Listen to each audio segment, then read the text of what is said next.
మిగతా అన్ని కట్ చేయి. హల్లెలూయా, హల్లెలూయా, హల్లెలూయా.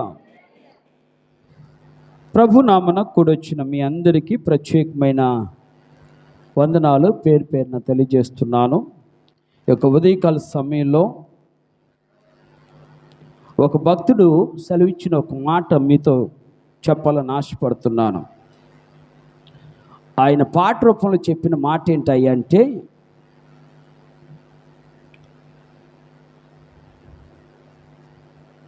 పెరుగుతుంది వయస్సు అని అనుకున్నావు, తరుగుతుంది ఆయుష్ అని తెలియకున్నదా అన్నాడు.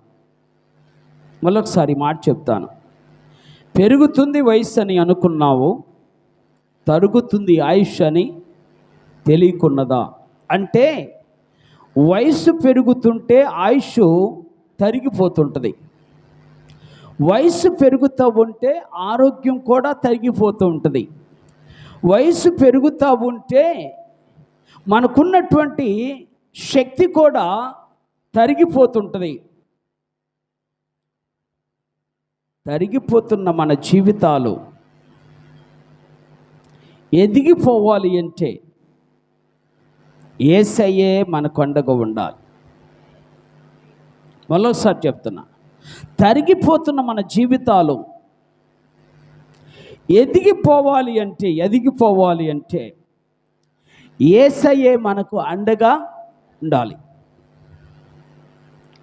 నాయన చూడాలి జాగ్రత్తగా. మీరు నాయక చూస్తే మీరు ధన్యులు అన్నమాట. ఓకే, ఎందుకంటే మీరు నాయక చూస్తున్నప్పుడు మీ నెత్తి మీద ముసుకేసేది ఎందుకు అనుకుంటున్నారు? చెప్పండి ఒకసారి. మీరు ముసుకెందుకు వేస్తారు చెప్పాలి.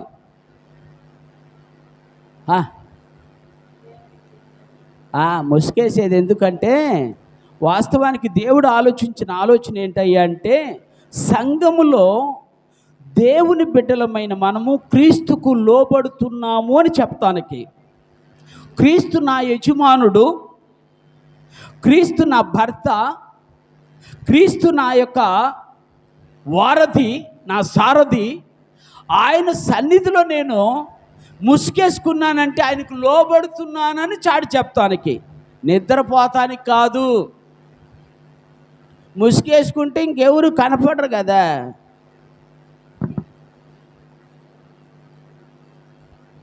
దీనికి కాదు దేవుడు ముసుగేసుకోమని చెప్పింది. ఎట్లాంటి ఒకవేళ అలా దేవుడు చెప్తే అసలు ముసుగే తీయమని చెప్తాను నేనైతే. ఎందుకు? దేవుని బిడ్డలమైన మనము దేవుని సన్నిధిలో ఉండవలసిన తీరుని మర్చిపోతున్నాం. దేవుని యొక్క సన్నిధిలో ఉండాల్సిన తీరు, ఉండాల్సినటువంటి ఆ భయము మనలో లేకుండా పోతుంది. కాదంటారా? ఎంతో కాలం నుంచి భక్తి చేస్తున్నాం, కానీ మన భక్తిలో ఏమి లేదు. నెంబర్ 1, మన భక్తిలో శక్తి లేదు. అవునంటారా కాదంటారా? దేవుని బిడ్డలమైన మనము భక్తిలో శక్తి ఉంటే ముక్తి కలుగుద్ది. ముక్తి అంటే పరలోక రాజ్యానికి వెళతాం. రెండోది, మన భక్తిలో ఆసక్తి లేదు. ఏ శక్తి అంటే ఏంటి? నువ్వు ఎంత టయానికన్నా పెట్టుకో బాయ్. నువ్వు 7 గంటలకు ప్రార్థన పెడతావా? పెట్టుకో. నువ్వు 6 గంటల ప్రార్థన పెట్టుకో. కానీ నేను మాత్రం నేను అనుకున్న టయానికే వస్తా. ఏమంటాడో చూస్తా. దీన్ని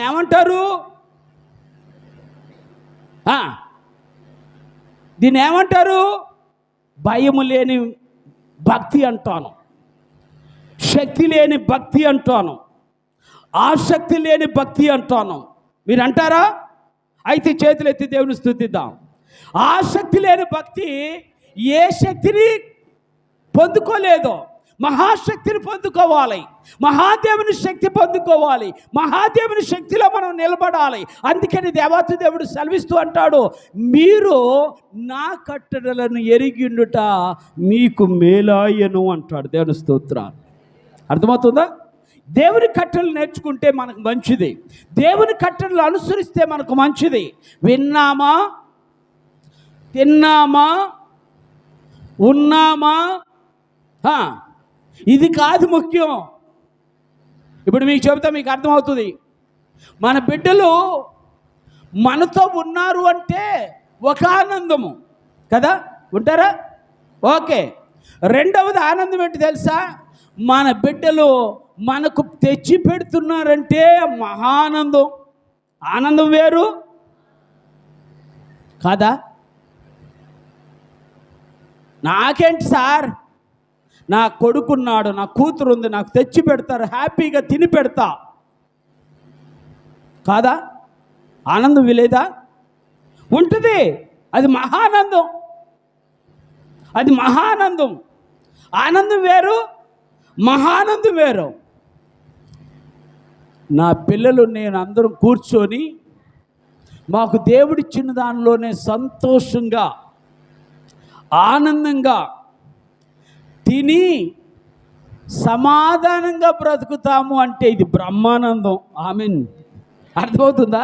ఇది మహా గొప్ప మహానందం కాదు, మహా గొప్ప ఆనందం. అందుకని ఉదయకాల సమయంలో దేవుని కట్టలు నేర్చుకోండి, దేవుని కట్టలను అనుసరించడం అలవాటు చేసుకోండి, దేవునికి దగ్గర అవటం అలవాటు చేసుకోండి. ఎంతకాలం చేసినా భక్తిలో ఎదుగుదల లేకపోతే, భక్తిలో శక్తి లేకపోతే, భక్తిలో ఆసక్తి లేకపోతే దేవుడు ఒక రోజున రాబోతున్నాడు, నీకు ఏమి అర్థం కానే కాదు. అందుకని బైబిల్ చెప్పిన మాట, కొందరు ఎత్తబడి కొంతమంది విడవబడి. అంటే దాని అర్థం ఏంటంటే నీకు తెలియలా, వెళ్ళిపోయాడు. యేసయ్య వచ్చాడు, వెళ్ళిపోయాడు. నువ్వెందుకని నీకెందుకు తెలియలా? నువ్వెక్కడో విశ్వాస జీవితంలో దిగజారిపోయావు, నువ్వెక్కడో దేవుని యొక్క విషయాల్లో, భక్తి జీవితాల్లో ఆసక్తిని కోల్పోయావు, భక్తి కలిగిన జీవితంలో నువ్వెక్కడో శక్తిని కోల్పోయావు. అందుకని నీకు ఎరగల, నువ్వు తెలుసుకోలే. యేసయ్య రాకడ మహా గొప్ప ఆశీర్వాదం. ఎవరికో తెలుసా? ఎవరికి కాదు, ఆసక్తితో ఎదురు చూసేవారికి. దేవుని స్తోత్రాలు.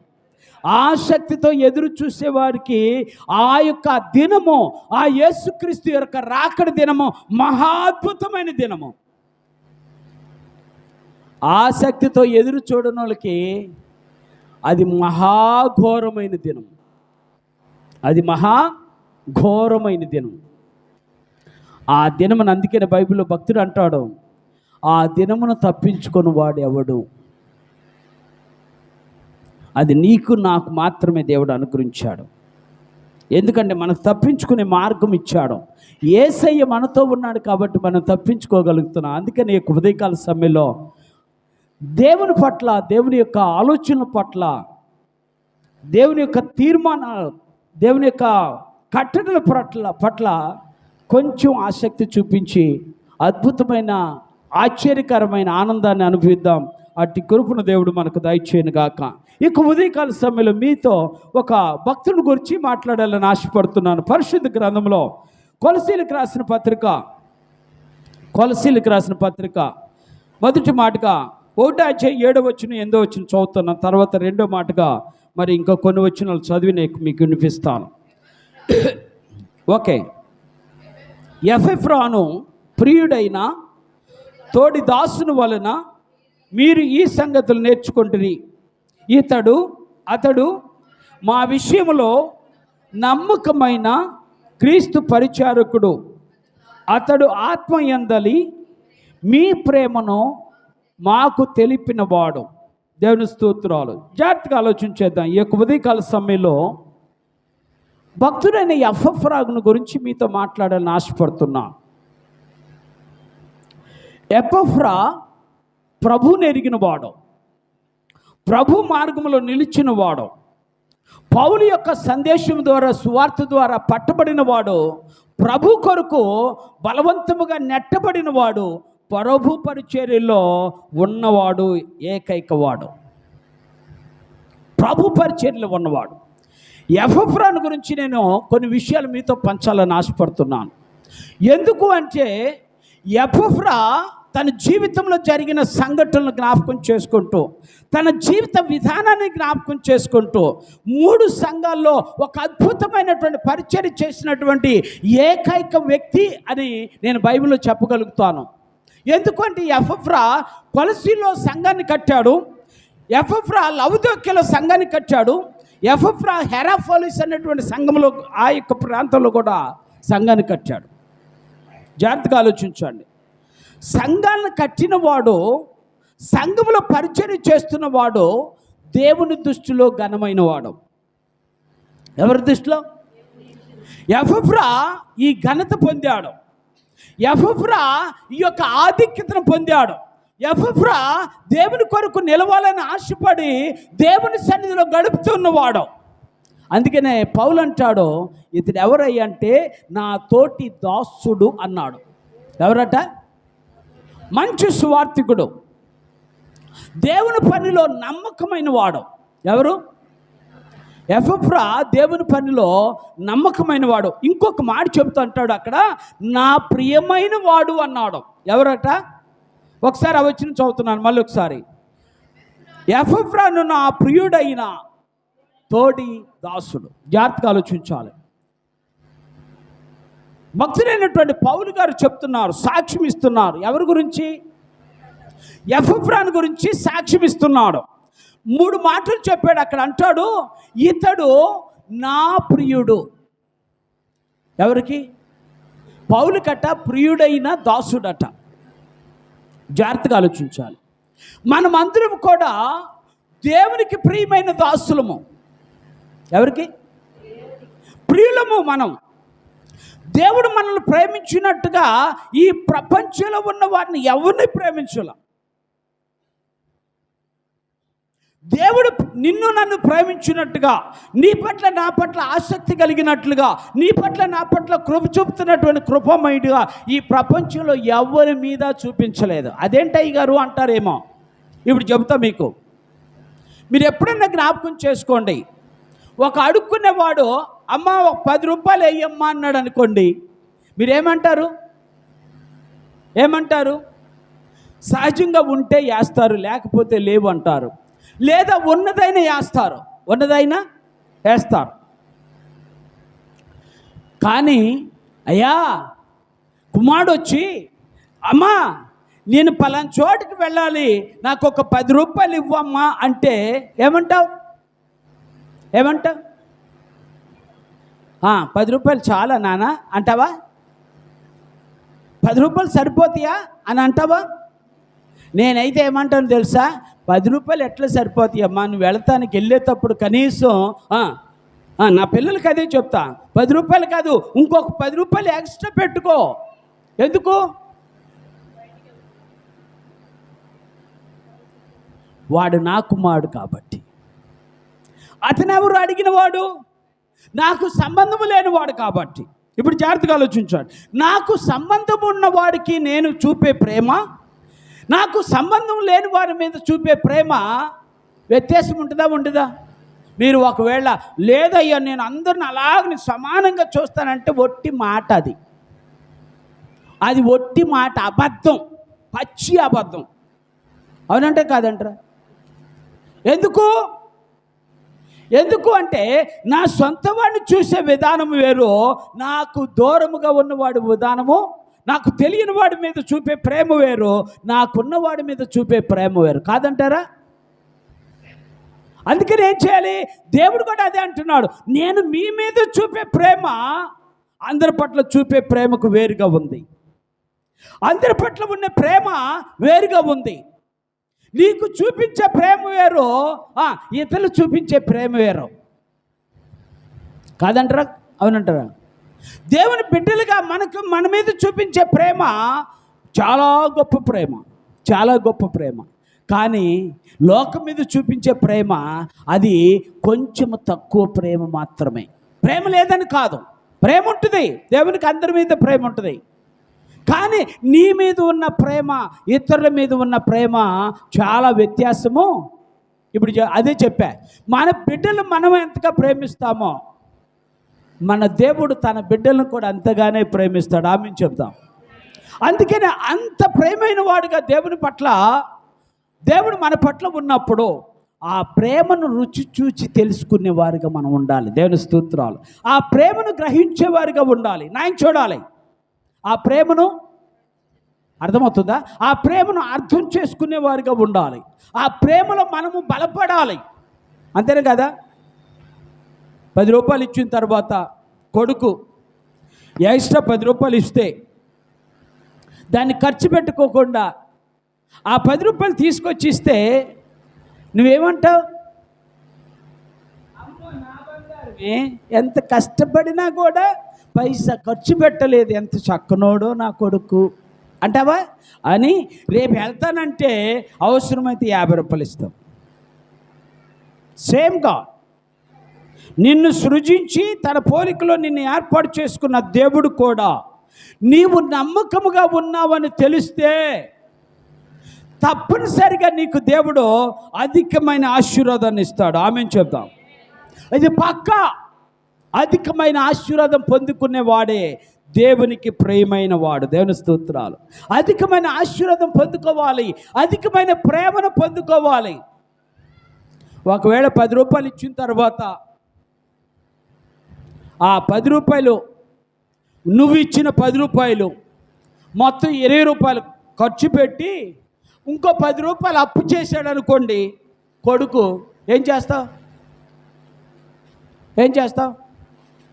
అయ్యో నేనేమన్నయ్యా, నా కొడుకేగా అంటావా? రెండోసారి ఒకవేళ మనసులో ఉన్న అనకపోయినా రెండోసారి వీడి 10 రూపాయలు ఇటుమే ఎక్కువ అనుకుంటా. అవునా కదా? అవునంటే కాదంటారా? వీడి 10 రూపాయలు ఇవ్వటమే ఎక్కువ. ఎందుకంటే 10 రూపాయలు ఇస్తే 10కి 10 ఇస్తే వాడు 30 రూపాయలు అప్పు చేసి వచ్చాడు.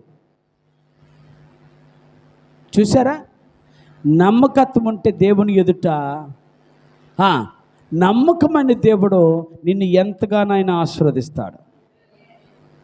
నమ్మకత్వం కావాలి. అందుకని ఇక్కడ అంటాడు ఆయన, ఒకసారి అవచనం చదువుతున్నాను, మళ్ళీ ఒకసారి చదువుతున్నాను. అక్కడ అంటాడు ఆయన, భక్తుడైనటువంటి పౌలు గారు రాస్తూ ఎఫెఫ్రన్ గురించి, ఇతడు ఆత్మయందలి అన్ని విషయాల నమ్మకమైన క్రీస్తు పరిచారకుడును, అతడు ఆత్మయందలి మీ ప్రేమ మాకు తెలిపినవాడు అన్నాడు. దేవుని స్తోత్రాలు. ఏంటంట? నమ్మకమైన, ఆయన ప్రియమైన తోటి దాసుడే కాదు, ఆయన నమ్మకమైన, ఆమేన్ చెప్దాం. ఇది కావాలి మన జీవితంలో. నమ్మకమైన పరిచారకుడుగా ఉండిపోవాలి, నమ్మకమైనటువంటి పరిచర్య చేసేవారిగా ఉండిపోవాలి. నమ్మకమైన సేవ చాలా అభివృద్ధిలోనికి నడిపిస్తుంది. అందుకే చెప్తాను మీకు, దేవుని బిడ్డలమైన మనం తెలుసుకోవాల్సిన గొప్ప సత్యం ఏమిటంటే, నువ్వు నేను కనుక నమ్మకమైనటువంటి పరిచర్య చేయకపోతే, నమ్మకమైన బిడ్డలుగా జీవించకపోతే, నమ్మకమైనటువంటి బిడ్డలుగా నువ్వు నేను కొనసాగించకపోతే, నీవు నేను పొందుకునేది ఆశీర్వాదం ఏమాత్రమో కాదు.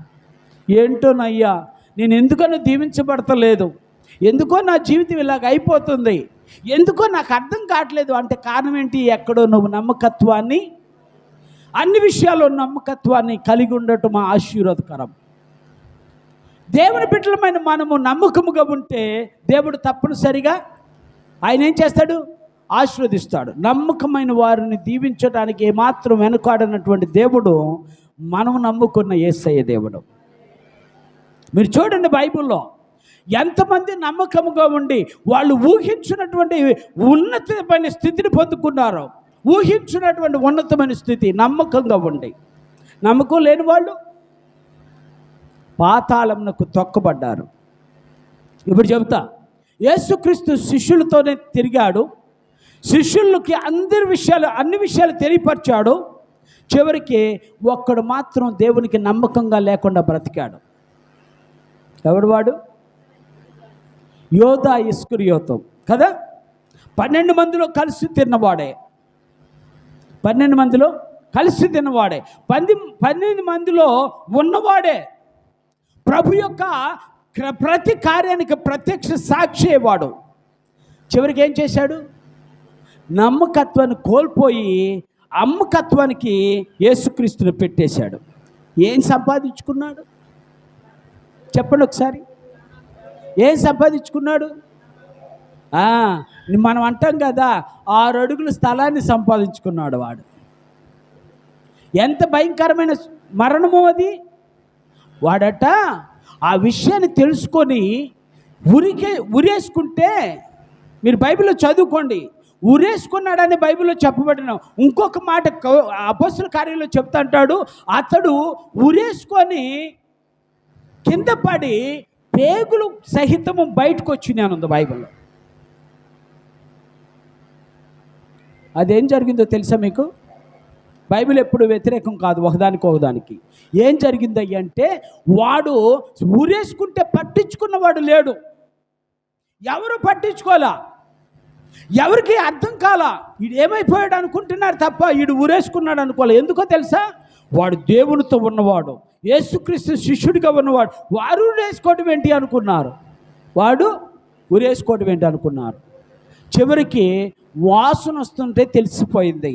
ఏంటి అంటే, వాడు ఉరేసుకున్న తాడు ఈ బాడీ యొక్క శరీరం యొక్క బరువుకి ఆ తాడు తెగిపోయింది. వాడు కింద పడిపోతే వాడు పేగులు సహితము బయటకు వచ్చాయి. ఎంత దౌర్భాగ్యపు స్థితిని పొందుకున్నాడు తెలుసా? కేవలం నమ్మకత్వాన్ని పోగొట్టుకోవటం వల్ల. నాయన చూడాలి, నమ్మకత్వాన్ని పోగొట్టుకోవటం వలన ఎంత దౌర్భాగ్యమైన స్థితిని పొందుకున్నాడో వాడు, ఎంత దౌర్భాగ్యమైనటువంటి పరిస్థితులను ఎదుర్కొన్నాడో. అందరూ ఉన్నారు దేవుని బిడ్డలు. 12 మంది శిష్యుల్లో ఒకడు తప్ప మిగతా 11 మంది శిష్యులు దేవుని కొరకు నమ్మకంగా పనిచేశారు. ఆ అవసరమైతే ప్రాణాలు కూడా దేవుని కొరకు అర్పించారు. ఈ ఇద్దరిలో ఎవరు నువ్వు ఒకసారి ఆలోచన చేసుకో. నమ్మకత్వాన్ని పొందుకొని నమ్మకంగా జీవిస్తూ దేవుని యొక్క దీవెనికి పాత్రుడు అవుతావా? నమ్మకత్వాన్ని కోల్పోయి అమ్మకత్వానికి అమ్ముడికి పెట్టినటువంటి ఏదో ఇస్కరియోతులాగా జీవితాన్ని పాడు చేసుకుంటావా? ఒక్కసారి ఆలోచించు. దేవుడు మాట్లాడుతున్న మాట, ఇస్కరియోతులాగా పాడు చేసుకుంటే నువ్వు ఒక్కడివే కాదు పాడయ్యేది, నీ కుటుంబం సహితము పాడైపోద్ది. అది నీకు దూరమగునుగాక. అది నువ్వెన్నడూ కూడా రుచి చూడకుండా దేవునికి నమ్మకమైన బిడ్డగా నువ్వు ఉండునుగాక. అందుకనే ఆయన చెబుతుంటాడు, ఇతడు నా ప్రియుడైన దాసుడు అంటాడు. రెండవది అంటాడు, ఆయన నమ్మకమైన పరిచారకుడు అన్నాడు. ఓకే, నమ్మకమైన పరిచారకుడు. ఇంకొక మాట కూడా చెప్తూ అంటాడు, ఆయనట తోటి ఖైదీ అనే పిలమని రాసిన పత్రికలో ఒక మాట చెబుతుంటాడు. అది కూడా మీకు చదివి వినిపిస్తాను. పిలమని రాసిన పత్రిక, అది ఒకే అధ్యాయం ఉంటుంది. దాంట్లో ఒక మాట చదువుతాను, మీకు అర్థమవుతుంది. అది 23వ వచనం చదవండి ఒకసారి. క్రీస్తు యేసునందు నా తోటి ఖైదీ అయిన ఎపఫ్రా. చాలు. ఎవరంట? నా తోటి ఖైదీ అంటే ప్రభువు కొరకు ప్రయాసపడిన వాడు, పనిచేసిన వాడే కాదు, ప్రయాసపడి ఏమైపోయాడు? ఖైదీగా మార్చబడ్డాడు. ఏం మార్చబడ్డాడు? సరసల్లో వేశారు ఆయన సువార్తను ప్రకటిస్తున్నందుకు. ఇప్పుడు ఏమైపోయాడు? సరసాల్లోకి ఒక ఖైదీగా వెళ్ళిపోయాడు. జాగ్రత్తగా ఆలోచించాలి. ప్రియుడైన దాసుడు, నమ్మకమైన పరిచారకుడు, చివరికి ఖైదీ అయిన సేవకుడు. ఈ మాటలు మీరు మర్చిపోవద్దు. అంత అద్భుతమైన సేవ చేసిన ఘనుడు ఎపఫ్రా. అర్థమవుతుందా? అంత అంత అద్భుతమైన సేవ చేసిన ఘనుడు. ఎందుకు అంటే తన కోసమే కాదు, తన పరిచర్య నిమిత్తమో ఏ విషయానికైనా, ఏ శ్రమనైనా ఓర్చుకోవడానికి, ఏ యొక్క శ్రమనైనా భరించుకోవడానికి, ఎలాంటి పరిస్థితులనైనా, ఏ ఒత్తిడినైనా భరించుకోవడానికి సిద్ధపడిన వ్యక్తి ఎపఫ్రా. మనకేం కావాలి? మనకేం కావాలి? మన ప్రార్థన ఎప్పుడు కూడా ఏముంటుందో తెలుసా? ప్రభువా, నాకు సుఖం కావాలి, నేను సుఖంగా బ్రతకాలి, నేను సంతోషంగా బ్రతకాలి, నేను ఆశీర్వాదంతో నింపబడాలి, నేను ఆశీర్వాదంతో నింపబడాలి, నా జీవితంలో నా కుటుంబం సమాధానంగా బ్రతకాలి. కోరుకుంటామా కాదమ్మా? ఎవరైనా అయ్యా నేను శ్రమ పడాలని ఆశపడుతున్న వారి చేతులు ఎత్తారు ఒకసారి. నేను శ్రమ పడాలయ్యా అన్నవారు ఎక్కడైనా ఎవరన్నా ఉన్నారు ఇక్కడ? ఉండరు. ఎందుకు? శ్రమ పడితే మనకి మంచిది కాదు. శ్రమ మనకి ఇష్టం ఉండదు.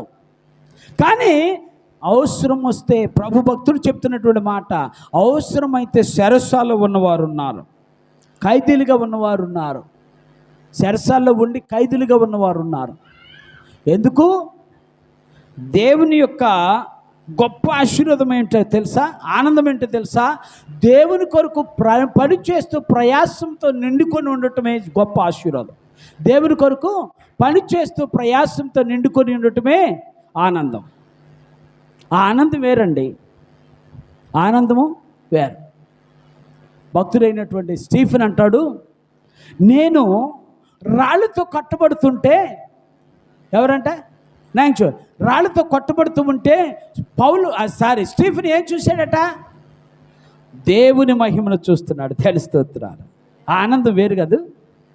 రాళ్ళతో కొట్టబడుతుంటే మనకి నొప్పి కలుగుతుంది, కానీ నొప్పి చోటలైనా యేసుక్రీస్తు సింహాసనం మీద కూర్చొని ఉండటం నేను చూసి తిని అన్నాడు. ఎందుకు ఈ విషయం చెప్తున్నట్టే నా ప్రియ దేవుని బిడ్డలారా, దేవుని బిడ్డలమైన మనము శ్రమను అనుభవించడం మేలు. అవసరం వచ్చినప్పుడు శ్రమను అనుభవించాలి. ఆ శ్రమను అనుభవించాలి అంటే 3 విషయాలు మనం నేర్చుకోవాలి. మొట్టమొదటి మాటగా ఈ యొక్క ఉదయకాల సమయంలో ఇంకొక వచనాన్ని చదివి మీకు అసలు విషయంలోకి వెళ్తాను. పరిశుద్ధ గ్రంథంలో కొలసీలకు రాసిన పత్రిక 4వ అధ్యాయము 12వ వచనం 13వ వచనం చదువుతున్నాను. జాగ్రత్తగా ఆలోచిద్దాం.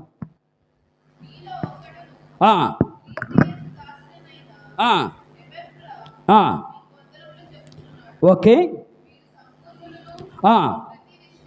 ప్రతి విషయంలో దేవుని చిత్తమును గూర్చి సంపూర్ణ ఆత్మ నిశ్చయిత గలవారై నిలకడగా ఉండవలెనని నేను ఎల్లప్పుడూ మీ కొరకు తన ప్రార్థనలలో పోరాడుచున్నాడు. దేవుని స్తోత్రాలు. ఓకే.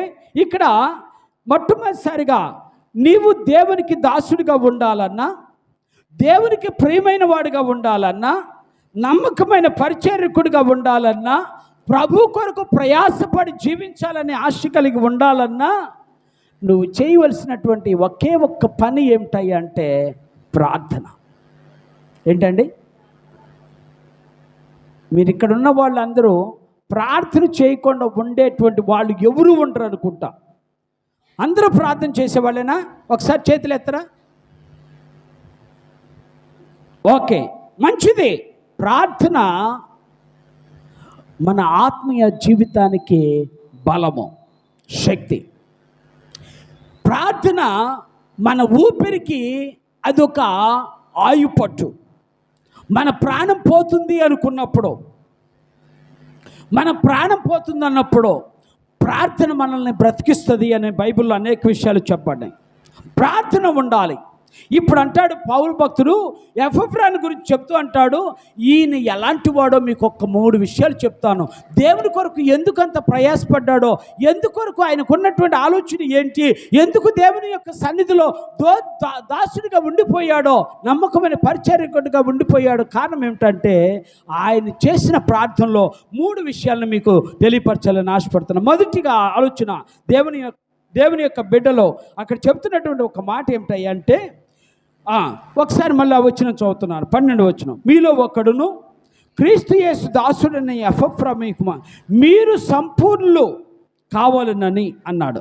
ఎవరంట మీరు ఏమవ్వాలని? సంపూర్ణులు కావాలి.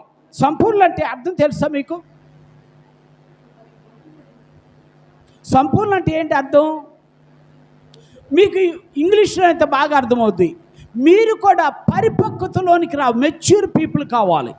సంపూర్ణత అంటే ఏమాత్రం లోపం లేకుండా, లేదనుకోండి ఏమాత్రం డొల్ల లేకుండా.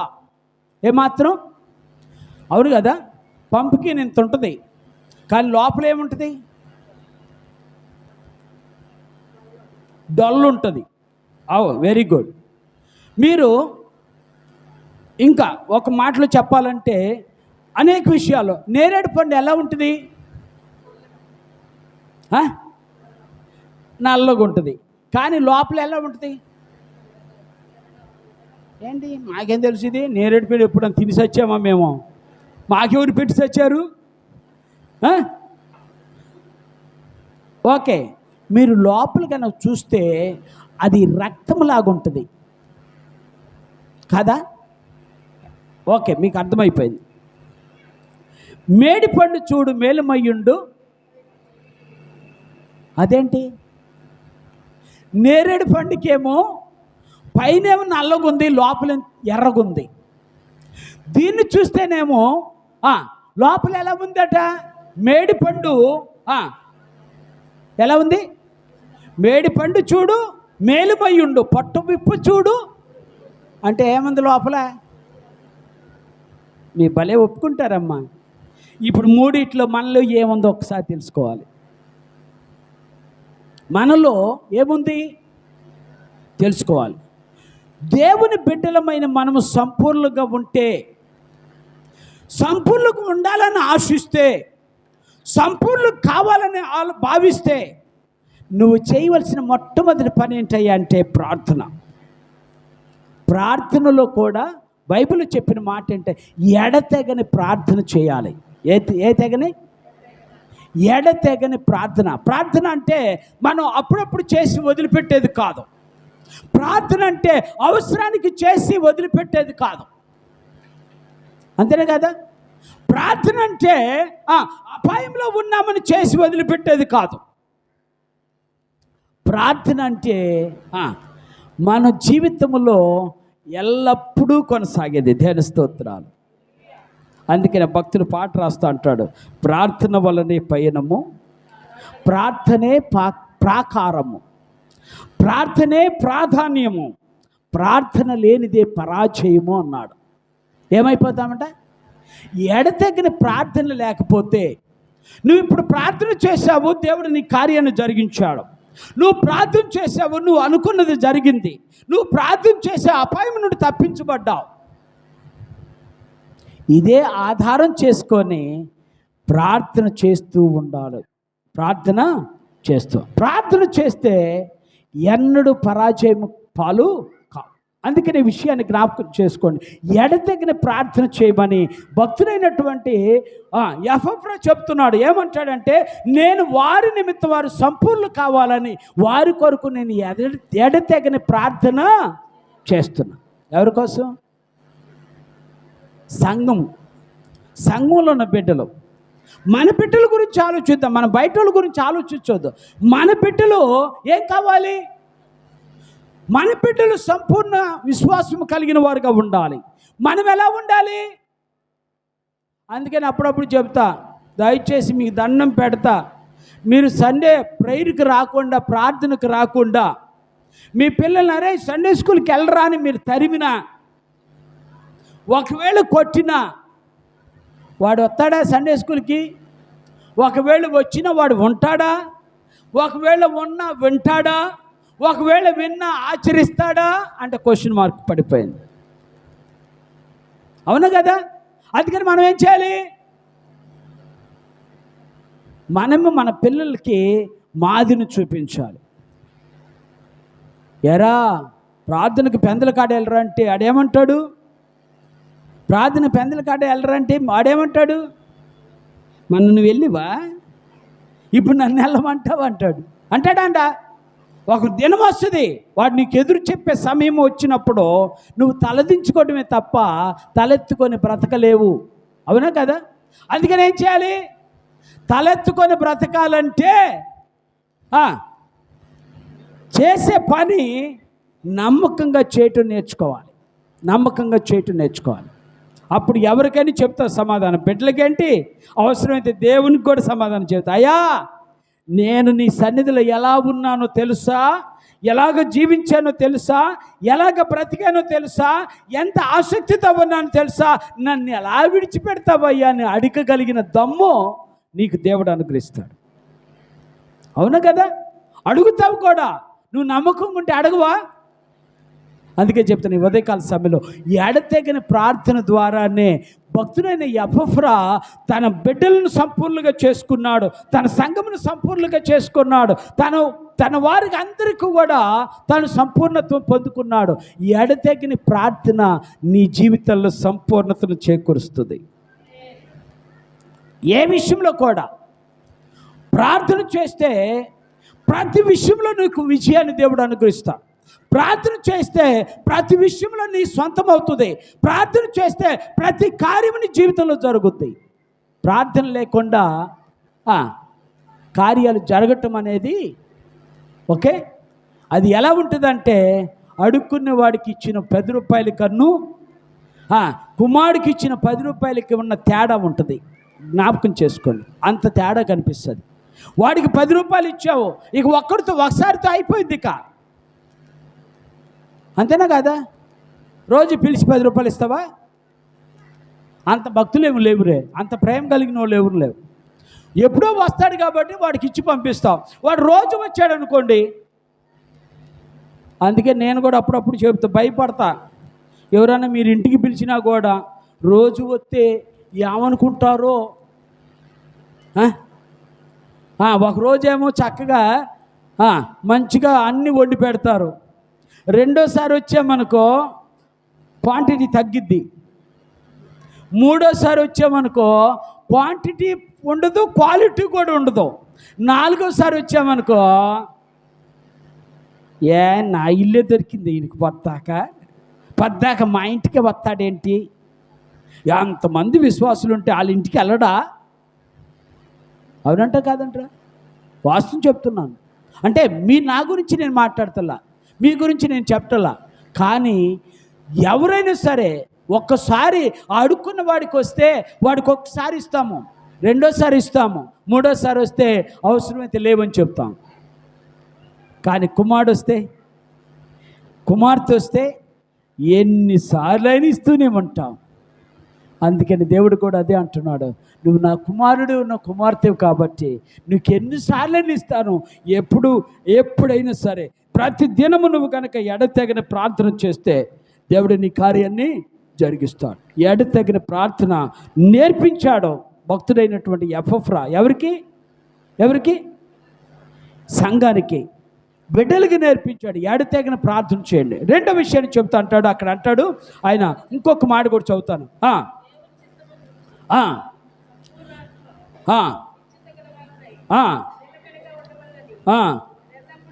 ఎల్లప్పుడూ ఓకే, ప్రార్థనలో పోరాడుచున్నాడట. ఏరంటే ప్రార్థనలో పోరాడుచున్నాడు. పోరాటం మనకేముంటుంది? మన భాషలో చెప్పాలంటే మనకు ఆరాటం ఉండదు. అసలు ఆరాటం ఉంటే పోరాటం తెలుస్తుంది. ఇప్పుడు చెబుతా, జాగ్రత్తగా ఆలోచించు. ఎందుకు ఈ విషయం చెప్తున్నా అంటే, దేవుని బిడ్డలమైన మనకే పోరాటం తత్వం లేకపోతే, పోరాట పటిమ లేకపోతే మన బిడ్డలు ఎలా తెలుసుకుంటారా? మన బిడ్డలకు ఎలా అర్థమవుతుంది? చూసావా మా అమ్మ ఎంత పోరాడుతుందో, అవునా? మా తండ్రి ఎంత పోరాడుతున్నాడో తెలుసా? ఏ విషయంలో? ఇప్పుడు చెబుతా, జాగ్రత్తగా ఆలోచించాలి. ఏ విషయంలో మనం పోరాడేది? మన బిడ్డల బాగు కోసమే కాదా? మన బిడ్డల అభివృద్ధి కోసం కాదా? మన బిడ్డల ఆశీర్వాదం కోసం కాదా? ఏమండి, కాదా అంటారా? మీరు కూడా పోరాడేది మీ భవిష్యత్తు కోసం కాదా? ఏమండి యవనస్తులారా, మీరు పోరాడి దేనికోసం? మీ భవిష్యత్తు కోసం కాదా? మీకు మంచిగా ఉండాలనే ఆలోచనతో కాదా మీరు పోరాడేది? తెల్లవారుజాము లేచి చదువుతారు, కష్టపడి ఎగ్జామ్స్కి వెళతారు, ఫెయిల్ అయ్యి ఇంటికి వచ్చారంటే ఎలా ఉంటుంది మీకు? మీ ఫెయిల్ అయ్యారు అన్నారు, ఎలా ఉంటుంది? అందుకే నాన్న వాళ్ళు ఏదో అనుకుంటారని మేము పాస్ కూడా కావట్లేదు అన్నట్టుగా ఉంది. అర్థమవుతుందా మీకు? దేవుని బిడ్డలమైన మనము పోరాట పటిమ నేర్చుకోవాలి. మనకి ఇంకా వేరే పోరాటం లేదు. మన పోరాటము ఎవరితో? మన పోరాడే మనుషులతో కాదు, మనం పోరాడేది దేవునితో. దేవుని స్తోత్రం. ప్రార్థనలో పోరాడుతూ నేర్చుకున్నాడు. ఎవరు? ఎఫ్రా ప్రార్థనలో పోరాడుతూ నేర్చుకున్నాడు. ఎక్కడ రాజీ పడ్డా. ఎందుకు అంటే దేవుని చిత్తం తెలియాలి వాళ్ళకి. దేవుడు నీ పట్ల నా పట్ల ఉన్న ఉద్దేశాలు ఏంటో తెలియపరచబడాలి. అందుకని ఏం చేస్తున్నాడు? వాళ్ళతో పోరాడుతున్నాడు. అయ్యా, ఆ పోరాటం మీకు అర్థమవుతుంది. ఎస్తేరు భక్తురాలు ఉంది కదా బైబిల్లో. ఎన్ని రోజులు ఉపవాసం ఉంది? ఎన్ని రోజులు? ఓకే, చాలా మంచోళ్ళు, మీరు బాగా కరెక్ట్ చెప్పాడు. దానియేలు భక్తుడు ఉన్నాడు. ఎన్నిసార్లు ప్రార్థన చేస్తాడంటే రోజుకి? 3 సార్లు. దావీదు భక్తుడు ఎన్నిసార్లు ప్రార్థన చేస్తాడు? మనం ఎన్నిసార్లు ప్రార్థన చేద్దాం? మనం వాళ్ళకంటే చాలా గొప్పవాళ్ళం. ఎలాగో తెలుసా? పొద్దున్నే లేవగానే ప్రార్థన చేస్తాం, టిఫిన్ చేసేటప్పుడు ప్రార్థన చేస్తాం, పనికి బయలుదేరుతున్నప్పుడు ప్రార్థన చేస్తాం, మళ్ళీ ఇంటికి వచ్చిన తర్వాత ప్రార్థన చేస్తాం, మళ్ళీ ఇంటికాడ భోజనం చేసేటప్పుడు ప్రార్థన చేస్తాం, మళ్ళీ భోజనం చేసి మళ్ళీ పని చేసుకున్న తర్వాత మళ్ళీ రాత్రి పడుకునేటప్పుడు ప్రార్థన చేస్తాం. ఇలా చెప్పుకుంటూ పోతే మనం 9 సార్లు ప్రార్థన చేస్తాం. ఉదయం 3 సార్లు, ఎందుకు? టిఫిన్ అరగటానికి, తిరగటానికి. మధ్యాహ్నం భోజనం 3 సార్లు, బువ్వ తినటానికి, అది అరగటానికి. సాయంత్రము మళ్ళీ 3 సార్లు, తిన్నది అరగటానికి, పండుకోవటానికి. మంచి నిద్ర కావాలి ప్రభువా, మంచి నిద్ర ఇవ్వు. మరి సురికని మెలకు మనం ప్రార్థన చేయరా? సురికని మెలకు మనం ప్రార్థన చేస్తే మీరు ఎప్పుడు లేవాలి?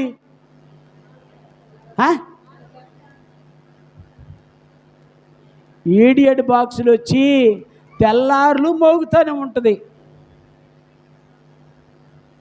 ఒక ఇంటిగడ్డ దొంగ బయలుదేరాడంట. ఈ రోజున ఇల్లుని ఏ విధంగా ఒక విధంగా ఇంట్లో వస్తువులు నేను దొంగిలించాలనుకున్నాడట. సరే కదా అని చెప్పి 1 గంట ఆ ప్రాంతంలో బయలుదేరి వచ్చాడంట. వస్తే టీవీ మోగుతూనే ఉందట. వాడు పిచ్చోడు అనుకున్నాడంట, వామ్మో టీవీ పెట్టుకున్న వాళ్ళు చూస్తున్నారు అనుకుంటా, టీవీ మోగుతూనే ఉందని వెళ్ళిపోయాడట. మళ్ళీ 2వ రోజున వచ్చాడట. మళ్ళీ 2వ రోజు వచ్చిన టీవీ మోగుతూనే ఉందట. తెలియకుండా పక్కన వాళ్ళని అడిగాడట, ఏమండే తెల్లారి పొద్దున్నే వచ్చి వెళ్ళి వీళ్ళు పొద్దాక టీవీ మోగుతూనే ఉంటుంది ఏంటండి అన్నాడట. వారు పిచ్చోడాలు టీవీ పెట్టుకుంటే నిద్రపోతారా? టీవీ లేకుండా నిద్రపోరు, అది మాట్లాడుతూ ఉంటుంది, వీళ్ళు నిద్రపోతారన్న. ఓహో అదే అని చెప్పి తెల్లారి మళ్ళీ నెక్స్ట్ రోజున వచ్చి మొత్తం తీసుకెళ్ళిపోయాడంట. వీళ్ళు టీవీ పెట్టుకుంటే ఏంటి మనలో కాదా? చెప్పండి ఒకసారి. మనం ఆ టైపు కాదా? ఏ టైపు? టీవీ పెట్టుకొని నిద్రపోయేయడం కాదా మనం? దొంగ టైపు కాదులే, దొంగ మంచోళ్ళు మీరు. ఆ టైపు కాదు నేను. టీవీ పెట్టుకొని నిద్రపోయేవాళ్ళం కాదా? సాతానుడు వచ్చి దొంగిలిస్తూ ఉంటే నువ్వు నిద్రమత్తులో ఉన్నదానవు కాదా? ఉన్నవాడు కాదా? ఒకసారి పోరాడేవాడు ఎలా ఉండాలి? ఇప్పుడు చెప్తా మీకు జాగ్రత్తగా, ఒక్క మాట చెప్తా మీకు అర్థమవుతుంది. ఎఫెసీయులకు రాసిన పత్రిక 6వ అధ్యాయం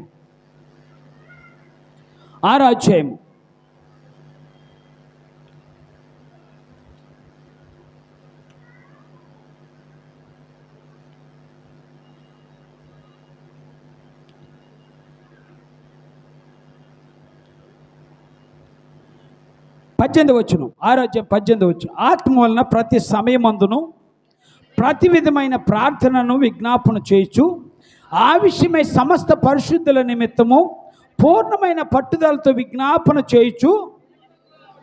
పోరాడేవాడు నెంబర్ 1 మెలకుగుంటాడు. అంతేనా కదా? మెలకుగుంటాడా లేడా?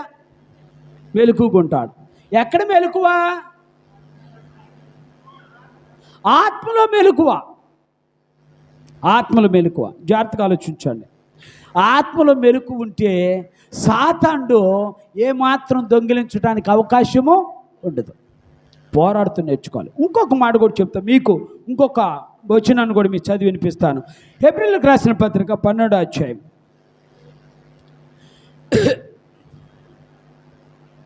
హెబ్రీయులకు రాసిన పత్రిక 12వ అధ్యాయం.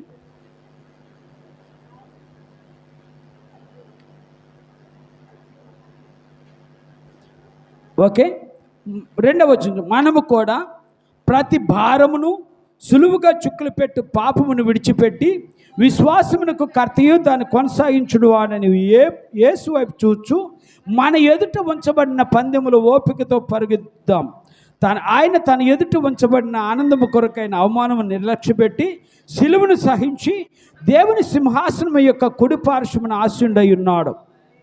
మీరు అలసట పడకు, మీ ప్రాణములు విసుకకు ఉండినట్లు పాపాత్ములు తనకు వ్యతిరేకంగా చేసిన తిరస్కారం అంతా ఓర్చుకొనిన ఆయనను తలంచుకొనుడి. దేవుని స్తోత్రాలు.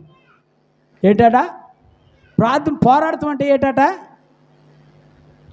పోరాడతాం అంటే ప్రతి భారాన్ని తొలగించాలి. ప్రతి భారాన్ని ఏం చేయాలి? ఇప్పుడు చెప్తా. మనకి భారం వండుకోండి, ఎవరు ఉండం. కానీ భారం దేవుని మీద వేస్తే మనం సులువుగా ఉండగలుగుతాం. అవునా? ప్రభువా నువ్వే చూసుకో మొత్తం, నా వల్ల అయితే. అవునా కదా? ఎంత ప్రార్థన చూడండి. పోరాడతాం అంటే అది పొందుకునే వరకు దేవుణ్ణి విసుకక మనము ప్రార్థన చేయాలి. పొందుకునే వరకు పోరాడుతూ ఉండాలి. పొందుకున్న తర్వాత ఇంకా దేవునికి దగ్గరగా ఉండి ఇంకా బలంగా. ఒక చిన్న కార్యం కోసం నువ్వు ఎంత ప్రయాసపడతావో, నువ్వు ప్రయాసపడితే పెద్ద కార్యం కోసం నిన్ను ప్రయాసపడేలాగా దేవుడు సిద్ధపరుస్తాడు. అందుకనే ప్రార్థనలో పోరాటం కనుక సహిస్తే, పోరాటం చేస్తే దేవుడు నీ యొక్క అవసరతలు తీర్చడమే కాదు, నిన్ను అత్యధికముగా దీవించడానికి ఇష్టపడతాడు. అది మన దేవునికున్న గొప్పతనం. చివరి మాట చెప్పి నేను ముగిస్తాను. అక్కడే ఇంకో మాట అంటాడు. ఇప్పుడు కొలసీలు రాసిన పత్రిక చెప్పి నేను ముగిస్తున్నా. అక్కడ అంటాడు, మళ్ళీ ఒకసారి చెప్తాను. 4వ అధ్యాయం 12వ వచనం, 13వ వచనం.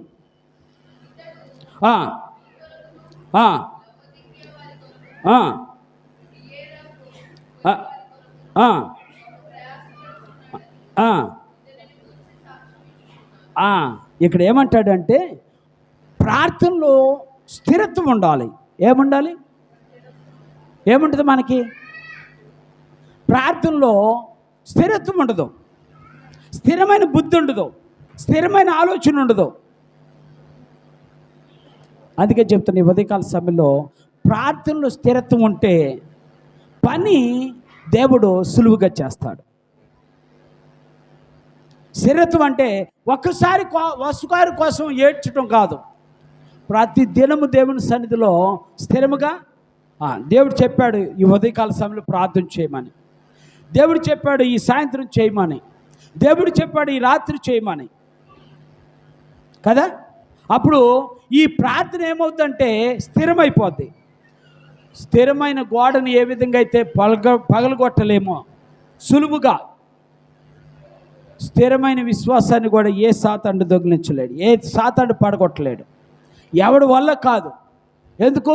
స్థిరమైన విశ్వాసము మానవ జీవితాన్ని స్థిరపరుస్తుంది. ఈరోజు నీ ఉదయకాల సమయంలో ఎఫ్రా తన సంఘమును స్థిరపరచాలని ఆశపడ్డాడు. ఎఫ్రా తన బిడ్డలు స్థిరపరచాలని ఆశపడ్డాడు. ఎక్కడ? ప్రార్థనలో స్థిరత్వం కలగాలి.